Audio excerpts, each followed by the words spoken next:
Olá, seja bem-vindo a mais uma edição da Isto É Sua História. Eu sou a Lívia Biasi e hoje eu converso com o empresário Cláudio Santos, que é autor best-seller e está lançando um novo livro baseado nas experiências de negócio, de vida e das grandes oportunidades que ele encontrou na carreira como empreendedor. Seja muito bem-vindo, Cláudio. Olá, Lívia, tudo bem? Tudo bem. Eu vou iniciar a nossa conversa hoje lendo um trecho de umas palavras que você disse recentemente. Eu não acredito que o local onde a gente nasce, a nossa condição social ou até o nosso sobrenome podem definir o que nós somos ou quem nós podemos ser. Queria que você comentasse esse trecho e o que ele representa para você. Bem, Lívia, eu não acredito que esse tipo de incapacidade, que geralmente nos é dada ou é herdada pela sociedade ou pelas pessoas ou por nós mesmos, tem que definir o meu futuro. Eu não acredito que realmente que sobrenome, dinheiro herdado ou dinheiro que você ganhou vai definir o seu futuro. Eu não acredito em nada que vai limitar o meu potencial de entregar, de conviver um objetivo, um sonho. Então, antes, muito mais do que uma frase, essa é uma minha mentalidade.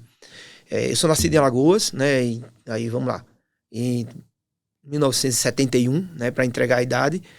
Nesses 52 anos da minha vida, quase 53 agora em maio, eu pude viver toda essa realidade de quem tinha o sobrenome que não era o sobrenome ideal, né, porque eu sou Silva dos Santos, não só Santos. Ter nascido de uma mãe que não tinha condições financeiras de me deixar nada de herança e de um pai que também é a mesma coisa, né? Então, em Alagoas a gente não tinha muita oportunidade. E isso fez com que eu tivesse que realmente não acreditar no que, primeiro, que a vida estava me dando naquele momento, e segundo, que as pessoas tentavam me dizer: esse lugar não é para você, isso aqui não é o seu mundo, o que é que esse cara está fazendo aqui. Eu escutei tudo isso aí e tal, e isso, na verdade, é só uma maneira das pessoas tentarem te dar limites de onde elas não conseguem ir. Então, eu sempre tentei encarar dessa maneira e eu acho que isso é muito mais uma filosofia de vida do que um mantra de qualquer maneira. Uma outra coisa que eu acho importante que é o seguinte: eu não sou diferente da maioria das pessoas, principalmente no nosso país, porque aqui a vida é muito dura, é muito árduo o nosso dia a dia. Geralmente as pessoas têm 1, 2 ou 3 empregos, empreendem para tentar melhorar a renda, melhorar a qualidade de vida e assim por diante, ofertar uma educação melhor para os filhos, ter saúde, e tudo isso está dentro desse pacote. Então, eu não sou tão diferente, eu não sou um super-herói, eu não tenho nada disso. Eu acho que o brasileiro é um super-herói por natureza, né? É difícil, o Brasil não é para amador, como diz um amigo meu.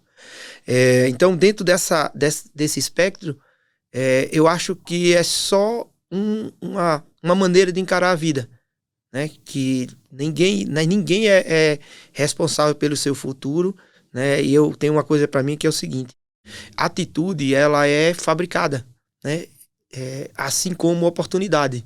Então, se a oportunidade é fabricada, ela não é doada, não é caridade, não é favor nenhum. Se eu te dou uma oportunidade, Lívia, é porque você tem capacidade para executar ali. Se é caridade, eu te faço uma doação. Entendeu? Então, assim, é por isso que eu não acredito em vitimismo. Eu acho que a vítima, ela é um manipulador, na essência, mas pior, ela é um cara que aleja o processo de crescimento, porque ninguém dá oportunidade à vítima. Então, eu tive que aprender isso muito cedo, até porque minha mãe não teve a oportunidade de ser vítima, porque ela tinha que cuidar de 5 filhos. E você precisou ressignificar muitas áreas da sua vida, depois, né, da perda do Arthur, que é seu filho caçula. E dentro disso, o empreendedorismo também surgiu de uma forma diferente. Eu queria que você contasse isso pra gente. Só invertendo a ordem da tua pergunta, o empreendedorismo nasceu comigo desde que eu me entendo por gente. Então, eu não sabia jogar futebol, eu comprei as camisas do time para jogar futebol, para me deixarem jogar. Não que eu não acho que eu saiba jogar futebol, eu sabia. Eles aqui não acreditavam no meu potencial. E aí eu também só me deixavam jogar 5 minutos, mesmo eu sendo o dono do time. Então, essa é a questão, essa senha do empreendedorismo estava sempre ali. E o empreendedorismo fez com que eu conseguisse olhar fora das minhas fronteiras, fora desses horizontes. Isso acontece bem antes do Arthur. O Arthur, Eu já estava com a vida tranquila, organizada, já era um empresário de sucesso, já tinha tudo organizado na minha vida. Eu me gabava, dizia que eu era um resolvedor de problemas, né? Já tinha tido vários recomeços na vida, né? Com as intempéries do mercado, mudanças de política. Eu trabalhei um tempo na Xerox do Brasil, ela mudou de política e eu tive que recomeçar com a chegada das empresas chinesas. Já vendi computador, consórcio de computador lá para trás, então tive um monte de recomeço. Mas especificamente o Arthur, agora em janeiro, fizeram 13 anos do falecimento dele. O Arthur, eu já tinha uma vida resolvida, né? Já tinha mais do que organizado a minha vida, né? E aí eu tive um desses outros reveses e um recomeço. Os outros foi por intempérie de mercado e assim tal. Esse outro foi o pior, né? Assim, em termos de dor, não tem explicação para isso. Eu acho que a gente anestesia isso e segue. Foram 3 anos lutando contra o câncer. Cantar parabéns para ele todos os anos com a sentença de morte dele, né? Não é fácil. O Arthur, quando ele foi embora, ele desce da cama, né? Vão arrumar a cama dele, vai pro meu lado no sofá. A gente tava no hospital aqui em São Paulo. Ele me dá um abraço e volta pra cama. Eu agradeço o abraço, digo, meu filho, que bom, nunca mais ele tem me dado um abraço desse. E agradeço o abraço, dou um beijo na cabecinha dele, ele volta. Ele já não falava, né? Porque o tumor dele era como se fosse um músculo crescendo no lugar errado. E empurrava foi empurrando o cérebro, empurrando a garganta, empurrando a capacidade dele de falar, né? E aí ele respira, olha pra mim e cai do lado do meu colo, né? Que eu já tava na cama com ele, sentei na cama com ele pra arrumar ele na cama e ele vai embora assim. Então, assim, isso tudo que eu falo não é sem dor, né? Não sentindo nenhuma dor disso. Mas eu precisava, de alguma maneira, encontrar um significado para isso. Porque, assim, se não tiver um significado, o que a gente virou? Virou barro? O que tem isso aí? Só que o Arthur, ele deixou várias lições para mim, né? Isso é interessante. É o cara, o especialista do recomeço, o cara que é o resolvedor de problema, né? E aí eu tive, era um problema que eu não tinha como resolver. E não sabia como recomeçar, né? Então, só que o Arthur quis cuidar das outras crianças enquanto estava lá, quis escrever o livro dele, quis ser o paleontólogo mais conhecido, quis mudar a vida das pessoas que estavam do lado dele, inclusive falando para elas pararem de reclamar da vida e olhar para ele.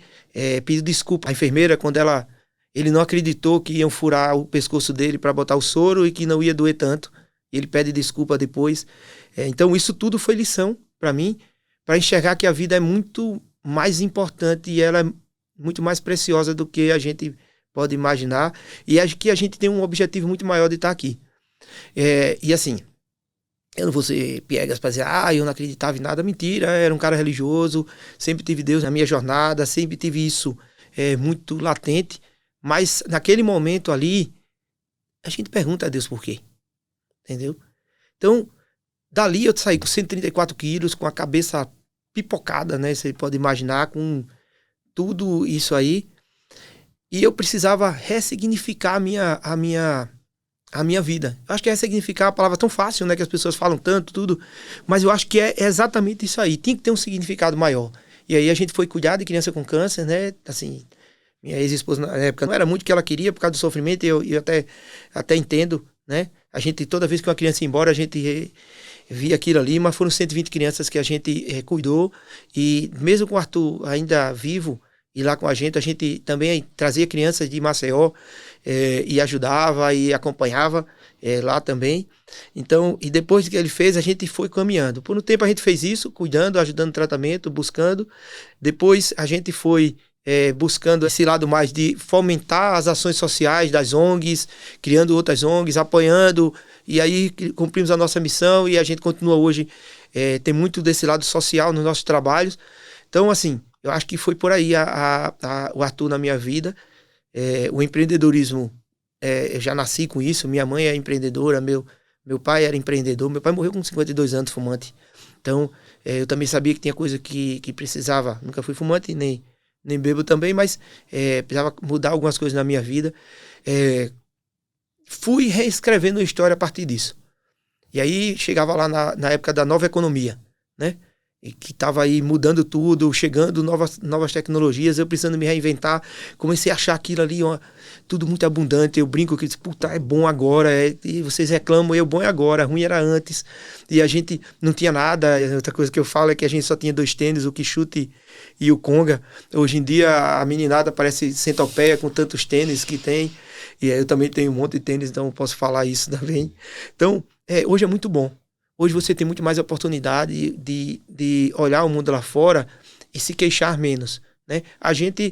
Eu costumo dizer que eu não tinha nem o plano A, imagina o plano B. Então talvez tivesse sido até mais fácil para mim se acomodar. Sou concursado, eu passei no concurso em primeiro lugar. Não quis sair por 2 motivos. Primeiro que os probatórios foram cancelados ali no plano Collor, e eu lá no começo já tive outro recomeço desse caminho aí de tantos recomeços. Mas o empreendedorismo e essa jornada de vida ressignificada a partir da história do Arthur na minha fez essa grande virada de chave, entendeu? Então assim, hoje eu reclamo menos, né? Não vou dizer que não reclamo, mas eu vou ter que reclamar que virei o piloto automático, mas quando eu reclamo eu me pergunto. E eu acho que a gente festeja pouco as nossas vitórias, e no mercado isso é uma coisa que você precisa o tempo todo estar observando.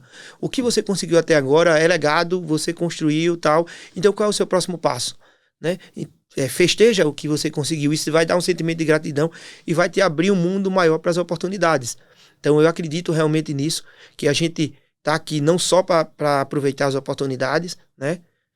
Mas também para oportunizar as outras pessoas. Então todo projeto nosso, todos os meus negócios, todas as empresas, tudo que a gente tem sempre ou capacitar pessoas para exercer aquilo ali, ou tocar outras pessoas e mudar a vida delas.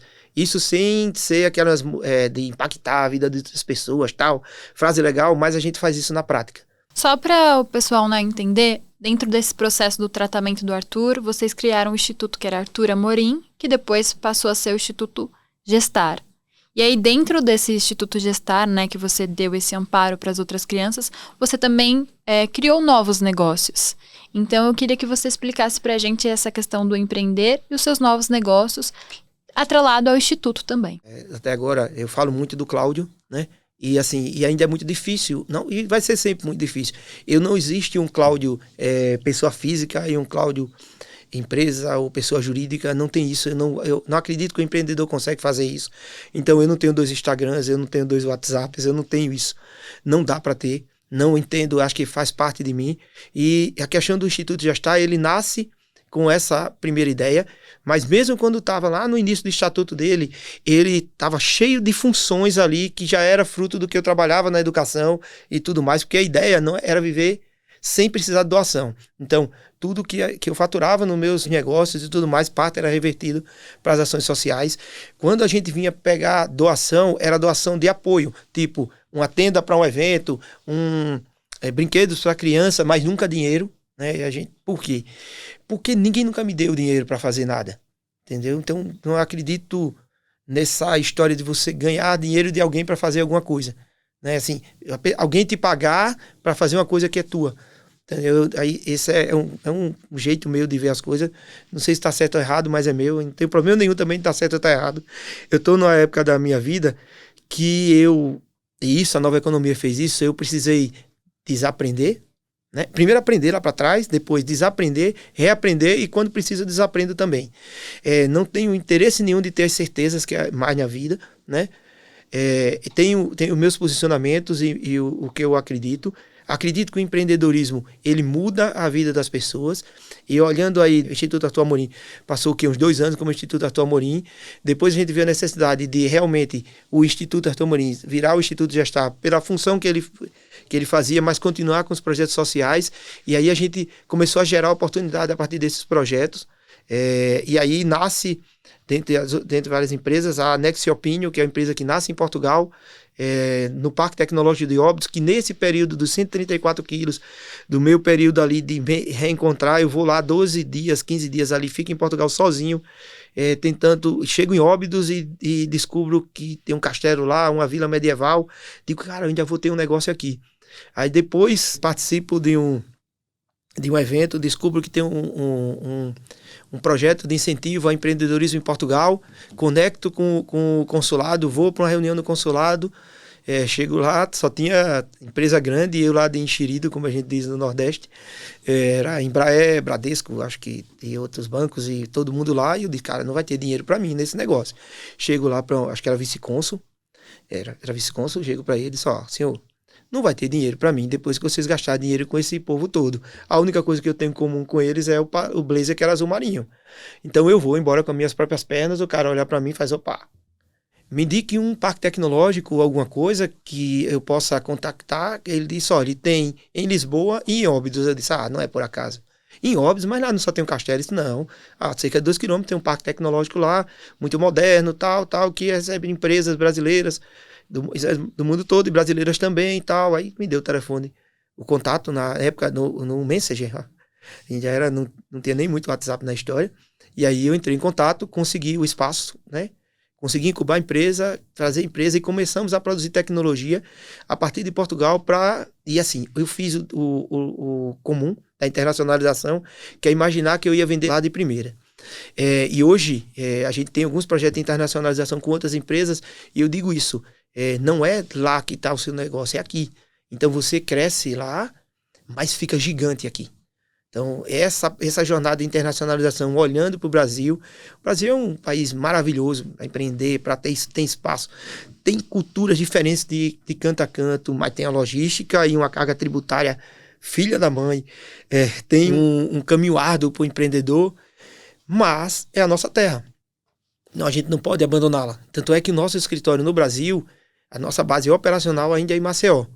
A gente deve abrir escritório aqui em São Paulo e tudo mais, mas para manter relação e para ter os outros negócios. Hoje, estar em Portugal, né, faz a gente poder ter grande parte dessa tecnologia produzida lá, estruturada lá e validada aqui. Então, para a gente trazer para cá, a gente recriou algumas plataformas, recriou alguns serviços, traz serviços de lá para cá. Mas a gente também faz o caminho de volta, leva ações do Brasil para lá, empreendedores, a gente tem até nesse caminho do Gestar, a gente tem turmas de mestrados em tecnologias educacionais de brasileiros do sertão alagoano fazendo mestrado em Portugal, e foi a gente que propiciou. A gente entrega hoje lá no Amazonas, em locais que são quase 2 dias e meio para chegar de barco, tecnologia educacional, e a gente forma as pessoas lá, e são os nossos stepformers, que são jovens que agora têm a tecnologia educacional como competência. Eu entendo e acredito que se você der a competência correta ali à pessoa, ele pode fazer qualquer coisa. Se eu chegar em qualquer favela que você imagine, e eu pegar lá um grupo de jovens e a gente entregar as competências dos CEOs das empresas, esses caras vão ficar. Só que assim, se a oportunidade não é apresentada a ele não vai, ele vai ser qualquer outra coisa. Entendeu? Então assim, hoje nas nossas plataformas a gente entrega habilitação profissional. Entendeu? Então assim, vivendo esse mundo da educação, acreditando que a educação ela transforma, a gente faz negócios e aí traz negócios a partir disso.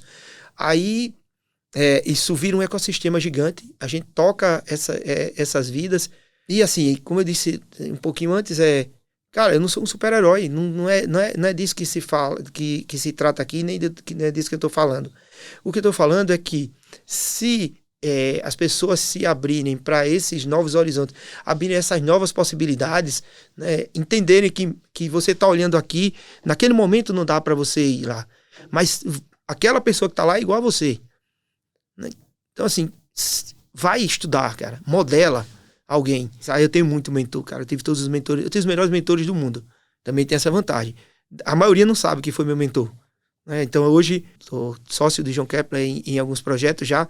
Sou mentorado. Agora, depois disso tudo, isso é engraçado, né? Eu tenho quase a idade dele. Acho que ele é 1 ano só mais velho do que eu.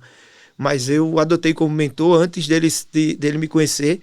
E hoje eu tenho não só ele como mentorado, mas como parceiro já, entendeu? Então, assim, tem o Maurício Benvenuti, cara da nova economia, que eu vi numa palestra, né, e fiquei encantado, comprei um livro para levar pro meu filho dele, e hoje é um amigo pessoal, um prefacia e o outro apresenta o meu livro, né? Então, isso é surreal, né, assim.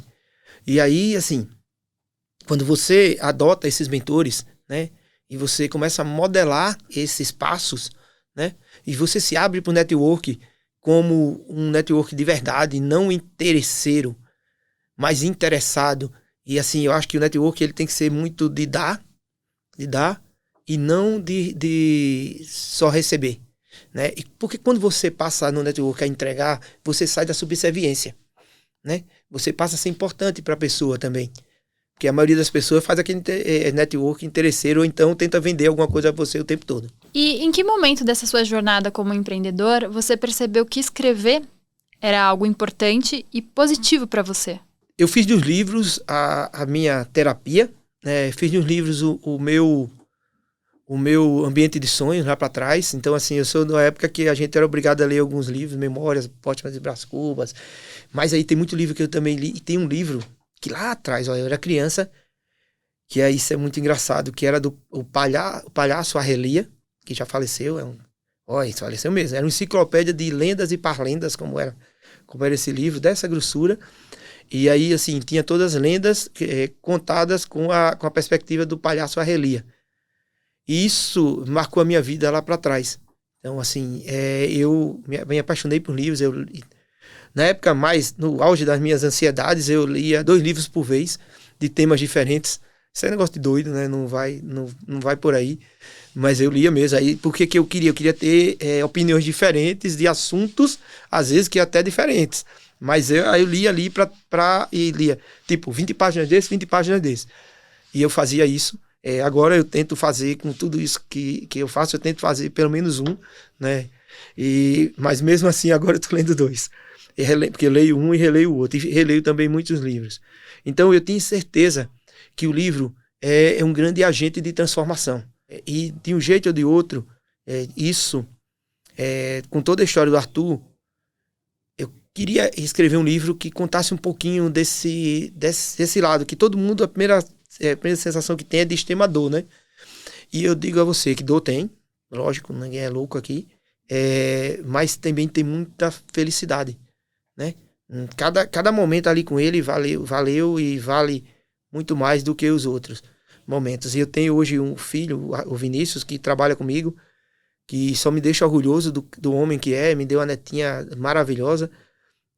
Então, tudo isso aí, eu queria deixar como legado um livro.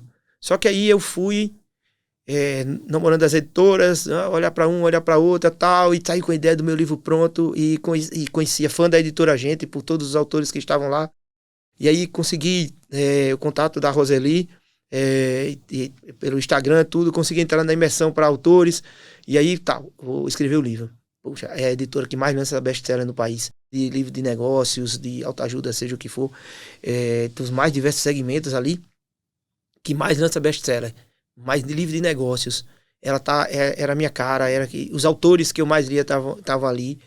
E aí eu consegui entrar ali para escrever o meu livro, né?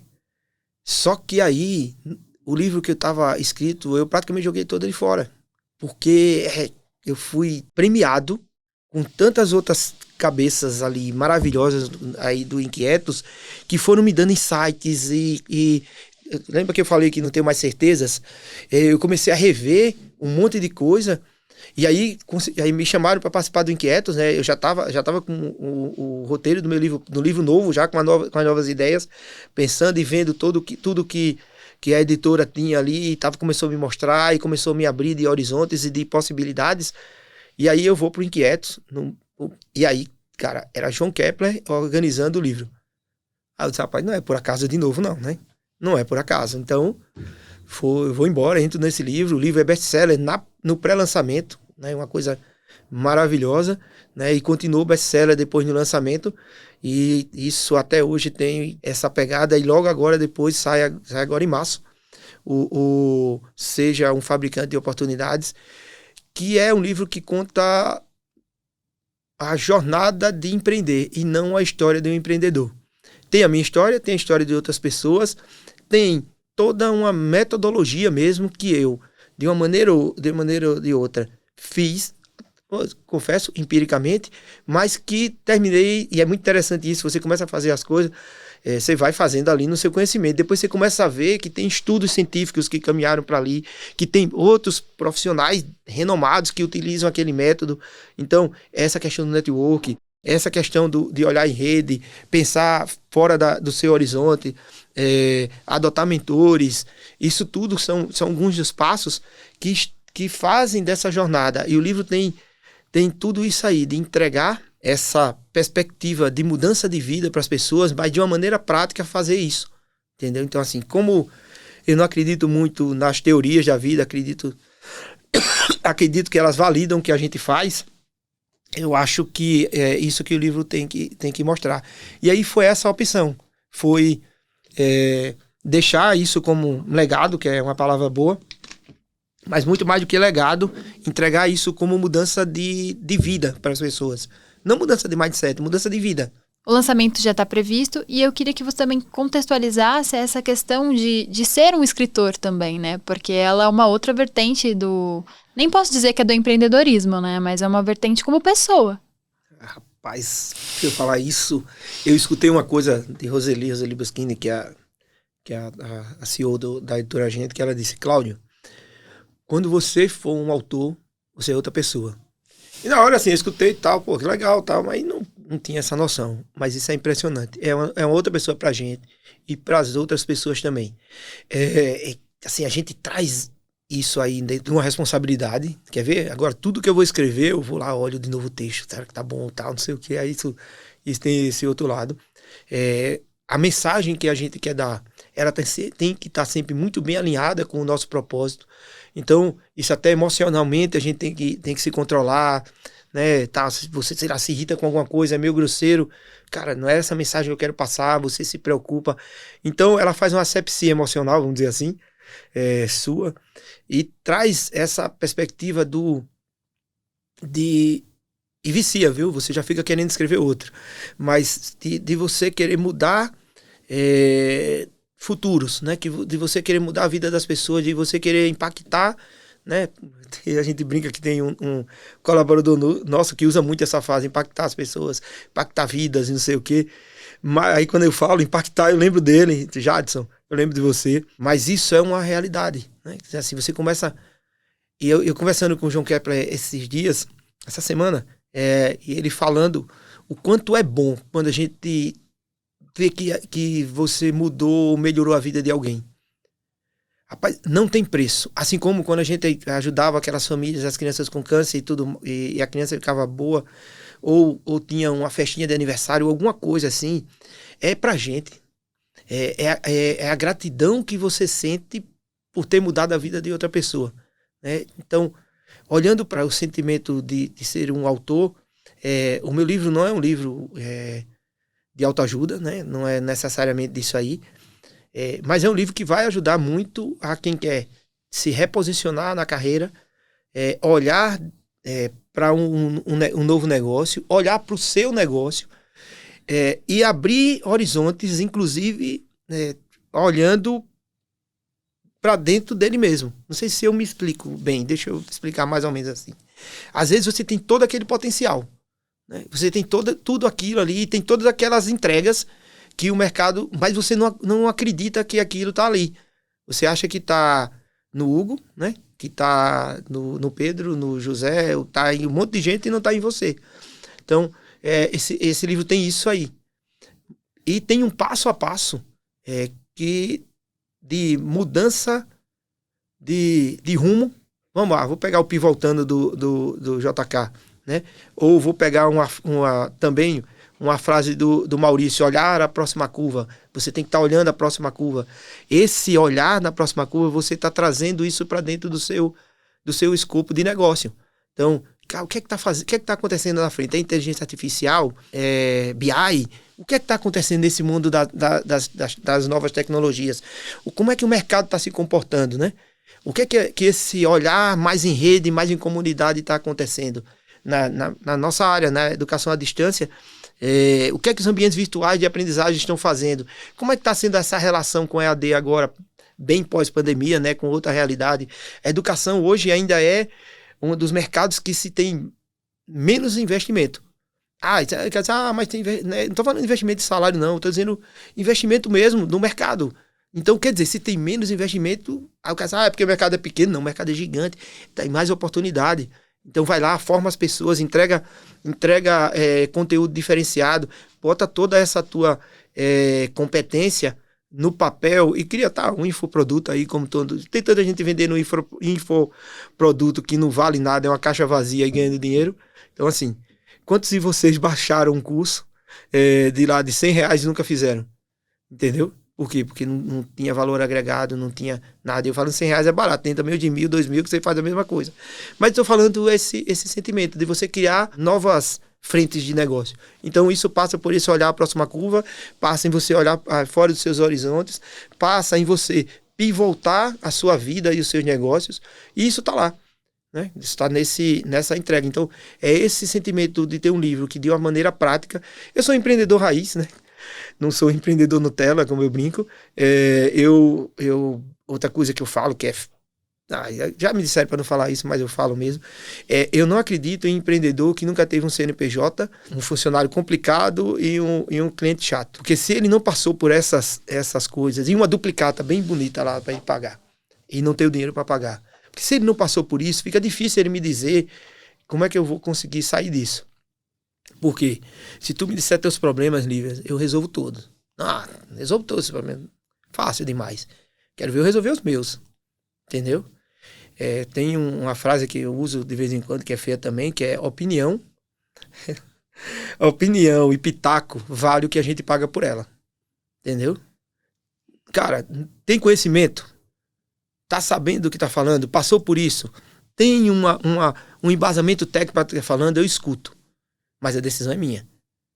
Entendeu? Eu não terceirizo decisão.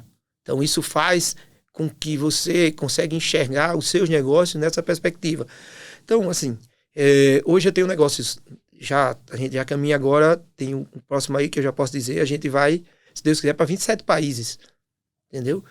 Eu tenho hoje investimento via bolsa, eu acho que já dá aí umas 80 ou mais startups. Né? Eu acho que tem mais do que isso até.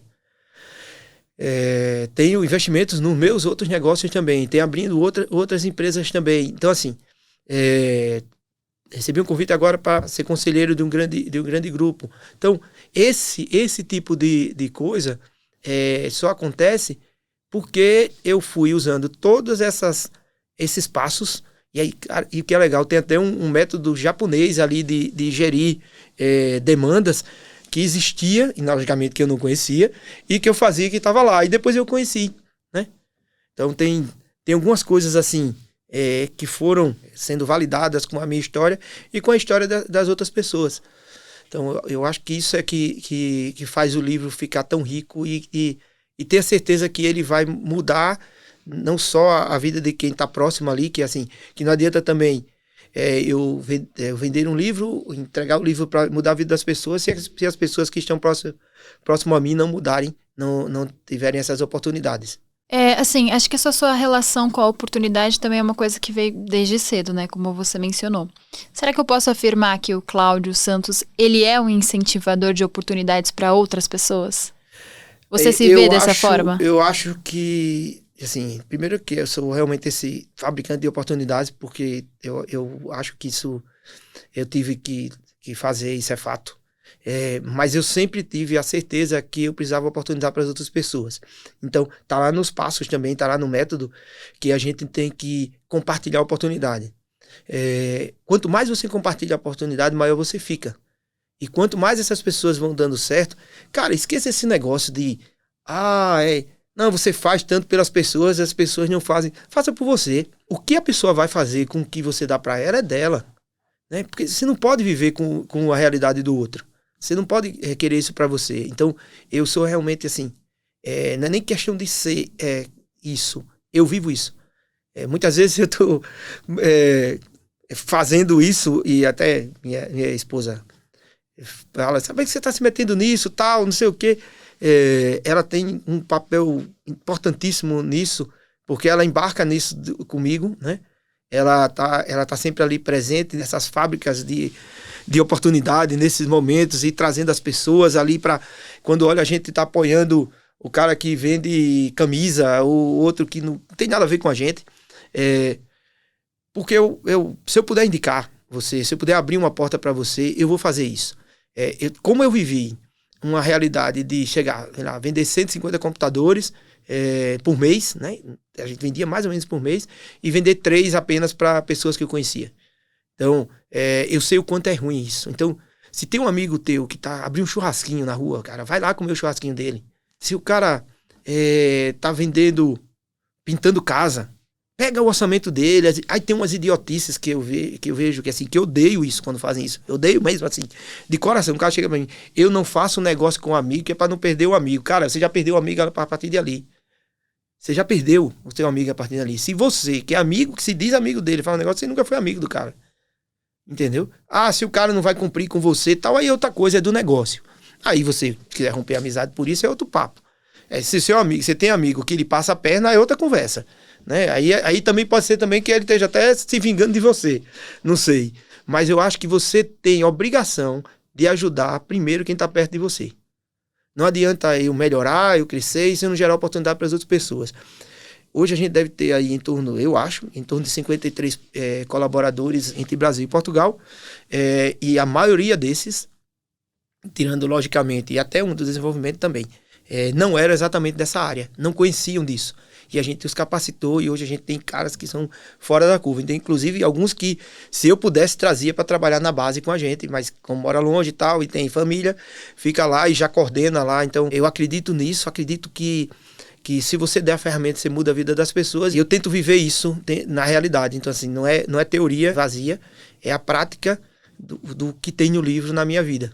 E, assim, o livro, ele é a porta de entrada para um mundo de oportunidades. Nele, você tem gamificação, né, como no mundo, no cara que vive esse mundo da educação não podia faltar. Nessa gamificação, ele tem entregas de prêmios, de ganhos ali. A gente deve também fazer um processo aí de gerar oportunidade a partir do livro. Então, você vai poder vender o livro e ganhar dinheiro com isso, né?